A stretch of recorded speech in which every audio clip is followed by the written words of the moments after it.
بسم الله والصلاة والسلام على رسول الله. مرحبا بكم جديد في سميرة كويزين. كنتمنى تكونوا بخير وعلى خير بصحة جيدة وانتم كتشاهدوا الفيديو. نزولا عند رغبة المتتبعات اللي بغاو طريقتي في التحضير ديال سلو او السفوف المغربي مقوم على حقه وطريقه وبطريقه اللي هي صحيه بدون قلي بدون زيت او زبده وبدون دقيق ابيض. غيجي واحد السفوف اللي هو معلك وفي نفس الوقت فيه ديك التقرميشه او ديك الحروشيه اللي هي زوينه بزاف. كنتمنى ان شاء الله الوصفه ديالي تنال الاعجاب ديالكم، واكيد الا عجبكم الفيديو ما تبخليش عليا بالتعليقات اللي كتشجعني وكتفرحني وباللايكات وبالاشتراك في القناه باش دائما يوصلكم الجديد. فبلا ما نطول عليكم نخليكم مع المقادير وطريقه التحضير، وكنتمنى لكم فرجه ممتعه. بسم الله وعلى بركه الله. كنتقدى القوام ديال السفوف ديالي على اتساع قبل ما يدخل شهر شعبان. كما كتعرفوا غير كيوصلوا العواشر كلشي الاسعار كتزيد في الثمن، فباش يتقام عليا شويه اقتصادي كنتقدى على اتساع. هنا غادي ناخذ على بركه الله 1 كيلو ونص ديال الزرع ديال الدار اللي غربلته بغربال شويه متوسط باش كتبقى عندي ديك السميده ديال القمح الكامل او دقيق القمح الكامل.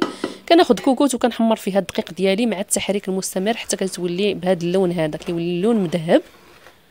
ضروري كاع المكونات اللي غادي نحمرها غادي نحتاج نديرها قصريه باش كتبرد وما كيزيدش يطلعها طياب اكثر من القياس. صافي سرحت كما كتشوفوا داك دقيق الزرع في القصريه باش كيبرد. وغادي ناخذ بنفس الطريقه دقيق ديال الشعير اللي خديته من الحانوت. خديت هنا عندي كيلو ونص، فخديت الرومي والبلدي وخلطتهم وخديت منهم كيلو ونص، وحتى جيت نحمر الزرع دفعه واحده. بالنسبه للشعير درتو على 2 ديال الدفعات، وحتى هو كنحطو في القصريه باش كيبرد وكتنزل الحراره ديالو بلا ما يزيد يطلع في اللون ديالو. عندي هنايا كيلو ونص ديال اللوز و2 كيلو ديال الكاوكاو بلدي اللي شللتهم بالماء من ديك الغبره ديال المارشي، وخديت هنايا 2 كيلو ديال الزنجلان بلدي اللي غسلته باش كيتحيد منه الحجر وكيجينا ساهل في التنقيه. اكيد كيكون مشمش وناشف على اتساع. عندي هنايا نص كيلو ديال إيلان او حبوب الدخن ونص كيلو ديال زريعه الكتان. وكلشي المكونات ديالي غنحمرها ان شاء الله في الكوكوت. وإلا لاحظتوا راني مستعمله الفرن ديال الارض، جالسه في الارض ومرتاحه واخده وقتي باش نحمر كلشي على حقه وطريقه. من الاحسن المكونات نتاع السفوف نحمروها في الصباح بكري في الضو ديال الشمس. الضو ديال السي ضرب كيخلينا نجيبوا ليها الطياب ديالها هو هذاك. صافي حمرت إلا حتى كيبدا كيطرطق وكيذهب في اللون ديالو، وكنحيدو كنحطو في شي لاطه باش كيبرد وما كيطلعش في الطياب اكثر من القياس.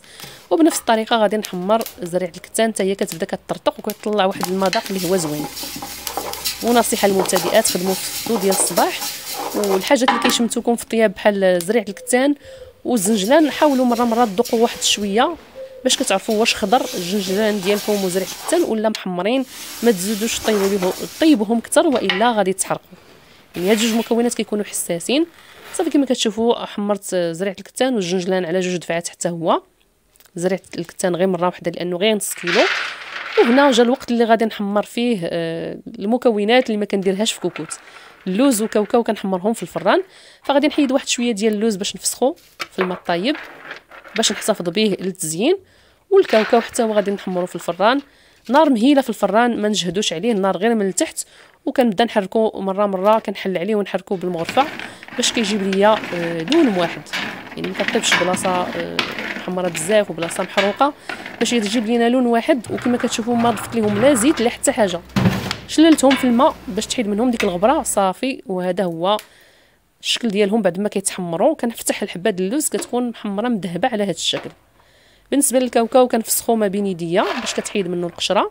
وهذا الكميه اللي غنخليها ديال التزيين ديال اللوز اللي فسختها ونشفتها من داك الماء ودهنتها بواحد القطيره ديال الزيت ودخلتها للفران. حتى هي كنبدا كنحرك فيها مره حتى كتجيب ليا لون واحد، كتجي زوينه بحال مقليه. صافي وهذا هو الكاوكاو ديالي بعد ما حيدت ليه شويه القشره. بالنسبه للنافع وحبه حلاوه عندي بيناتهم رابعه، يعني 125 غرام من كل حاجه. وبالنسبه لهاد 2 راه ما كنحمرهمش، كنديرهم في كوكوت اللي كتكون سخونه خارج النار. كنحيدوا ليهم غير الرطوبه، ما كنحتاجوش نحمروهم نهائيا. بالنسبه للقرفه عندي منها 125 غرام مطحونه على اليد، قرفه بلديه يعني كنتقداها جديده باش كتكون المذاق ديالها مجهد وكتجي زوينه في السفوف. هنا غادي ناخذ واحد الحبه ديال الكوزه اللي طحنتها مع إيلان والنافع وحبه حلاوه. هاد المكونات درتهم ب3 لانه عندي طحانه صلبه كبيره ديال كيلو ونص، فإلا درت كميه قليله ما كتطحنش. فخلط هاد المكونات وضروري الا كان عندنا ايلان استعملناه في السفوف ديالنا ضروري نطحنوه ونغربلوه. الا جاب الله فلتو منه شي حبيبات بقاو بلا ما يتطحنوا بقاو غير مهرمشين، فاللي كلا كيجيوه تحت السنينات ديالو اولا في الدرس تحت الدراس ديالو كيجي بحال راه كياكل في الحجر، يعني كيشك بان السفوف راه فيه الحجر وهو راه غير ايلان. ضروري نصيحه انكم تطحنوه وتغربلوه حتى كيولي بحال الدقيق ديال الشعير وديال الزرع، تيولي مغربل مزيان. صافي وداكشي اللي تبقى عندي ديال النفع وحبة الحلاوه اللي ما مطحونينش رجعتهم للطحانه الصلبه وزدت عليهم زريعه الكتان وطحنتها. حاولت ما نطحنهاش بزاف باش تبقى هكايا مهرمشه وتعطينا ديك الحروشيه في السفوف.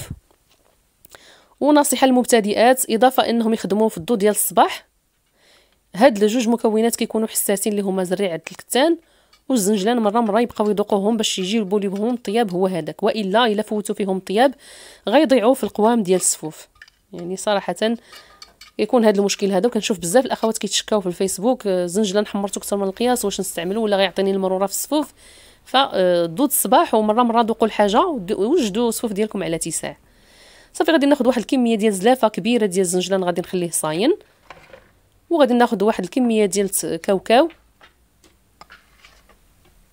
تقريبا قسمت كاوكاو على 3، جوج كميات غادي نطحنهم حتى كيوليو كما كتشوفوا حتى كيطلقوا ديك الزيت ديالهم تيوليو تقريبا بحال املو، وواحد الثلث غادي نهرمشو باش كيبقى هكذايا حرش في قلب السفوف. وغادي نعطيكم ان شاء الله واحد النصيحه، الا ما كنتو ما حداكمش السيد اللي ما عندهاش اكيد الطحانه الصلبه في الدار غادي يطحن عند العطار اللي كيطحن القوام ديال السلو. اكيد ما كنطحنوش كلشي عند السيد لانه هاد الطحانه كتخلي المكونات يكونوا معلكين، فما كنطحنوش كلشي، كنحتفظوا بواحد الكميه تكون مهرمشه. وان شاء الله نصيحه بالنسبه للاخوات اللي ما حداهمش السيد اللي كيطحن على برا، غنعطيكم واحد لاستيوس اللي واخا تكون عندكم مولينكس كتخلي داكشي مهرمش، فغتحيدوا واحد الكميه تخليوها مهرمشه، وكميه غديروا ليها لاستيوس اللي غنتقاسم معكم ان شاء الله في الوقت ديالها. هنا غتشوفوا طحنت كذلك حتى الجنجلان حتى كيطلق الزيت ديالو، وكنحطوه حتى هو ملي كيتطحن مزيان. ما بغيتش نصور لكم الصداع ديال الطحانه الصلبه، فيها شي شويه ديال الصداع ولكن راه صدقوني ثواني وكيكون داكشي واجد. يعني صراحه تسهل الامور على اللي باغي يربح هكذايا الوقت، غادي تطحنوا السفوف ديالكم في قل من نص ساعه. صافي خديت الثلث ديال الكاوكاو كما قلت لكم وطحنته في هاد الطحانه باش كيجي مهرمش بهذا الشكل هذا. غادي نقرب لكم تشوفوا باش كيعطينا ديك التقرميشه اللي كتكون زوينه في السلو وكيجي حرش. هذا هو الشكل ديالو عن قرب كيجي مهرمش. وغادي ناخذ اللوز كله غادي نطحنو مزيان. انا طحنت استعملت اللوز بالقشره ديالو حتى هو تيساعد السفوف ياخذ واحد اللون بني زوين، وكذلك يعطينا واحد المذاق اللي هو زوين. فكله ما غاديش نخليه مهرمش، غادي نطحنو كله حتى كيطلق الزيت ديالو، حتى هو غادي نحطو حدا القوام ديال السلو بهذه الطريقه هذه.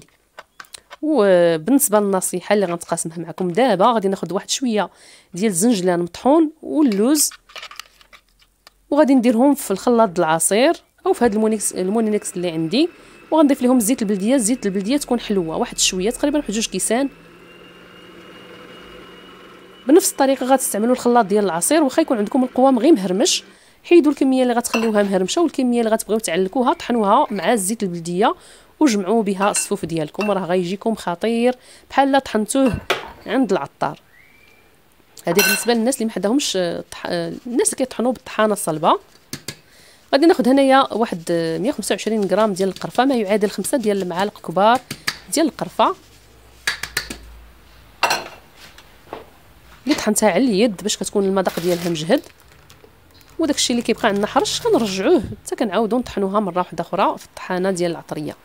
المهم هنايا خديت 10 دراهم، شريت 20 درهم، خديت النص ديالها طحنته او دقيته في المهراز مع واحد الطوبه ديال السكر، وغادي نغربل المسكه حره ديالي. كاين اللي كيقول انها مغشوشه، انا الحمد لله عمري ما طرحت في مسكه حره اللي هي مغشوشه. المسكه حره بالمذاق الحر ديالها ملي كنديروها تحت الدراس ديالنا كتجي معلكه وكتبقى تلصق لينا في المهراز ملي كنكونوا كندقوها. يعني انا الحمد لله عمري ما طحت في هذا المشكل ديال المسكه حره اللي كتكون مغشوشه. المهم حاولوا تقداو عند الناس اللي كيكونوا ثقه.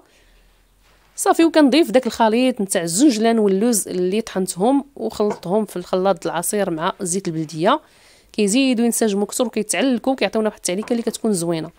هذه نصيحه حتى للسيدات اللي ما عندهمش الطحانه الصلبه وبغاو القوام يجيهم فيه داك الخليط نتاع تعليكه وتقرميشه في نفس الوقت، فما عليهم الا ياخذوا واحد الكميه ديال القوام ويزيدوا يطحنوها مع الزيت البلديه، غادي يحصلوا على واحد السفوف اللي هو زوين بزاف. نتمنى تكون النصيحه ولاستيوس وصلاتكم. وما بقى لي دابا الا نخلط المقادير. السفوف كيبغي الخدمه باليد مزيان. الناس اللي ما تقدروش او مشغولين او الله يحسن العوان ما يقدروش يخدموا هكذايا سلو مزيان باليد، يقدروا ياخذوا العجانه يخلطوا المكونات ويبدا يحطوا فيها دفعه بدفعه حتى كيخلطوا الصفوف ديالهم كله كيتعرك في العجانه. بالنسبه لي انا عزيز عليا غيجيني بحال كنلعب الا درت العجانه، فمن الاحسن غادي نضيف كلشي المكونات في هذا الاناء الكبير اللي عندي فيه دقيق الزرع ودقيق الشعير، وغنضيف ليه القوام ديال الصفوف، وغنضيف واحد المعلقه صغيره ديال الملحه، وغادي ندير الرياضه نخدم هاد المكونات. كما كتشوفوا الصفوف كيكون فيه مكونات اللي هي ناشفه بحال الدقيق الزرع والشعير، كيكون فيه مكونات اللي هي معلكه، فهاد الشيء كله خصو يدخل مع بعضياته وينسجم باش يعطينا المذاق المعروف ديال السلو او السفوف او الزميطه. كما كتلاحظوا انا راه بدلت، ما بقيتش خدامه في البوطاجي، درت ازار في الارض وجلست في الارض وبقيت كنعرك فيه مزيان. منين كنعيا كنستراح وكنرجع نعرك فيه. وغادي ناخذ واحد الكميه ديال الثلث ديال هاد الكميه، غادي نحتفظ بها بدون السكر الوالده ديالي، لانها ما كتاخذ السكريات. الاخوات اللي متبعيني عارفين، الله يشافيها ويشافي مرضى المسلمين اجمعين. وحتى انا كناخذ معها هاد السفوف هذا باش ما تحسش براسها غير هي اللي كتاخذ الحاجه مسوسه، صراحه كيكون بحال حلو. المكسرات راه فيهم حلاوه طبيعيه. وغادي ناخذ واحد شويه ديال السكر كلاصي وغادي نضيفها في هاد الكميه اللي تبقات عندي ديال السفوف، كميه قليله ما كتعداش 300 غرام، كتعطي واحد الحلاوه اللي هي خفيفه. بغيتوا حتى نتوما تعملوا السفوف ديالكم كامل صحي 100%، فما كتضيفوش نهائيا السكر. هنايا باش كنرضي الاذواق ديال افراد الاسره غادي ندير لهم خاطرهم، ندير لهم شويه ديال الحلاوه، وغادي نرجع نخدم باليد مزيان هاد المكونات. وغنبدا في اضافه الزيت الزيتون على حسب الجهد ديال التعليكه اللي بغينا.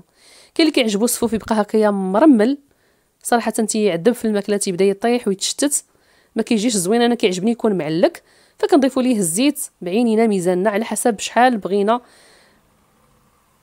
السفوف ديالنا يكون معلك. فانا تقريبا احتاجيت واحد ليطرو، وغادي نعبر معكم سلو غيعطيني كميه مهمه كما غتشوفوا في هذا المقطع. صافي هذه هي التعليكه اللي بغيت فيها، بقيت كنعرك باليد وكنزيد في زيت الزيتون حتى وصلت لهذا القوام هذا. كيجي السلو ديالنا حرش فيه ديك التقرميشه وكيجي في نفس الوقت معلك. وهذه هي الكميه اللي تحصلت عليها، سواء اللي مسوس ديال الوالده ولا الاخر اللي فيه السكر ثقيل، 10 كيلو و400 غرام. كنكون وصلنا لنهايه الفيديو، ما بقى لي الا نتمنى لكم دوام الصحه والعافيه، وانا متاكده اذا جربتوا السلو ديال الوالده غادي يعجبكم. الله يخليها ليا ويخلي لكم كل عزيز وغالي، واللي ماتوا ليه الله يرحمهم ويوسع عليهم يا رب. مع السلامه.